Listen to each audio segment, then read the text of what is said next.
સુરતના વરાછાના ધારાસભ્ય કુમાર કાનાણીએ વધુ એકવાર પત્ર લખ્યો છે. આરોગ્ય મંત્રી પ્રફુલ્લ પાનસેરિયાને પત્ર લખ્યો.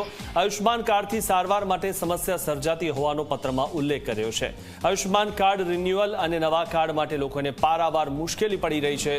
સમગ્ર મામલે પ્રફુલ્લ પાનસેરિયાએ ગુજરાતના આરોગ્ય વિભાગના અધિકારીઓને સમસ્યાનું નિવારણ લાવવા માટે સૂચના આપી છે. આરોગ્ય ખાતાના અધિકારીઓ આ સૂચનાને ઘોળીને પી ન જાય તે માટે ખાસ ધ્યાન રાખવાની પણ અપીલ કરવામાં આવી છે. કુમાર કાનાણીએ આરોગ્ય મંત્રીનો આભાર માન્યો છે. મારી પાસે જે ફરિયાદો આવે છે, નવા કાર્ડ કાઢવા માટેની જે પ્રયાસો થાય છે, પ્રયત્ન કરે છે, પરંતુ એ કાર્ડ તાત્કાલિક નીકળતા નથી.